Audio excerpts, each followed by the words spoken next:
hard to know. I felt like I was in front majority of the fight. But, obviously, I have to watch it back. I'm always hypercritical myself, so I'll watch it back tomorrow and see where I went wrong and what I did good. John, was there a reason why the first 4 or 5 rounds you seemed to take it a lot easier than you did in the last half of the fight? I think you've got to respect Danny Jacobs, what he's done in the sport, and listen, he's had a long time out the ring, so he wasn't sure how he was going to come out.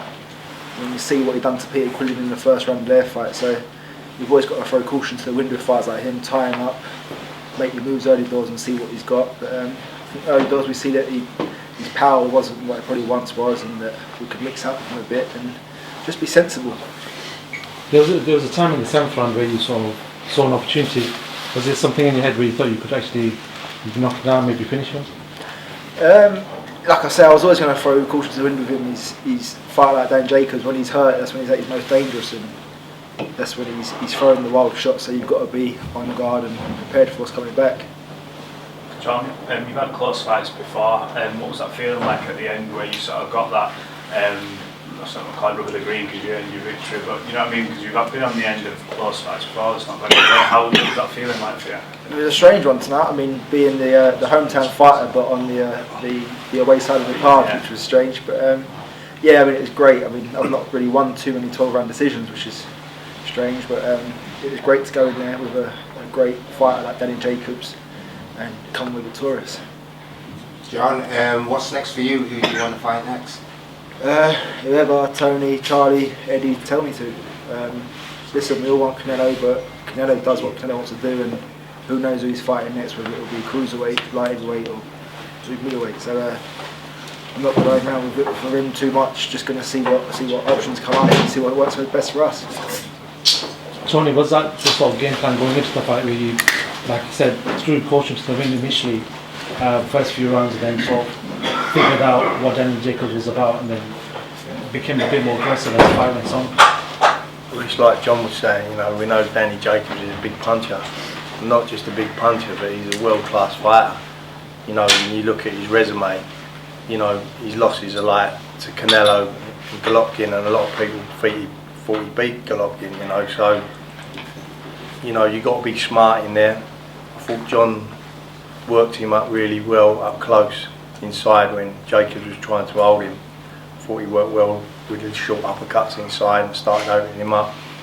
And then, you know, in them middle rounds, 8th and 9th round, I thought he really got hold of Jacobs and really hurt him.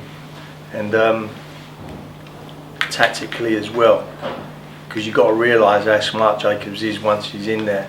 And I thought John's skill just matched Jacobs all the way through the fight. You know, and you don't normally see that in a Jacobs fight. You know, you normally outskills you, and that just shows you what a good fighter John is. You talked in the lead up to this fight about if you lost it might be the end. Now that you've won, do you have any kind of idea of how many more fights you might have left in your career? Yeah, I'm going to keep going till the wheels fall off now. As long as I'm winning and doing well, not getting hurt. Listen, I put a lot of pressure on myself for that fight tonight, and maybe it wasn't justified, but I felt like I needed a big performance, and I needed to really get the bit between my teeth and put out a performance. And there was no leaving it. Not leaving it all in the ring tonight. And listen, it was a close fight. I don't know if it was that close. I'll have to watch it back, but I think I did what I set out to do. I didn't think I'd get Danny Jacobs out of there at any point, and I was always satisfied with a 12-round victory. Listen, if a knockout come, it would have been lovely, but Danny's a great fighter, and it's easy to go in there and say you've got to not respect him, but what he's achieved in the ring and more so out of the ring, he's a hell of a fighter and a great champion. John, how do you compare him to the other guys you've been in with, Billy Joe Saunders, Callum Smith, etc.? Oddly, I feel like that fight was a lot closer than the Callum Smith fight. I felt like I ran away with the Smith fight at times, and I didn't think it was even that close. But I mean, Danny Jacobs is a world-level fighter. He's got a bit of everything. His speed's probably not what it once was, but he's still got a fair amount of power. His shot selection. More so his knowledge of the ring. He knows where he is in the ring all the times. He come forward a bit more than I thought he would tonight. As of late, he's been a bit more on the ropes, more back foot. But he engaged a bit more, and I don't know whether that's because I was forcing the pace and making him throw when he didn't want to, but I was just pleased with it. Johnny, it looked like you hurt Daniel earlier on in the fight. Was there any point in that fight where he hurt you and you were questioning you, like, you know, is this how your performance was? Listen, I think in one of the rounds, all them punches with them little gloves, you feel them, but he hit me around the back of the ear at one point, and I thought to myself that I can't be taking too many of them, so just grip down, keep that hand that bit higher, and don't take any more. And what have you learned from the fight? Just that activity is key in this sport, and I mean, listen, COVID's been no good for anyone, but to be the best you can be in this sport, you've got to be active and you've got to be on it at all times. What conversation did you have with Daniel after the fight? Listen, it's just more fanboy. I respect him as a fighter. He's had a great career, and I appreciate him coming over to these shores and fighting me in my backyard.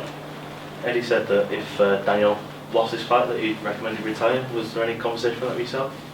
Did he mention that to you? No, I mean, listen, I think Danny Jacobs has got a big enough name that he could go and fight Jake Paul next and earn $5 billion and hopefully do a job on it. But listen, for myself, I've not got Danny Jacobs' resume, and I felt like the pressure was on me tonight to win and put on a performance. So that's why I mounted the pressure on myself. But listen, I'm sure there's other options for Danny Jacobs. He can look at and rematch with someone like Rosado or whoever. He's a big enough name, and he can knock other big names out.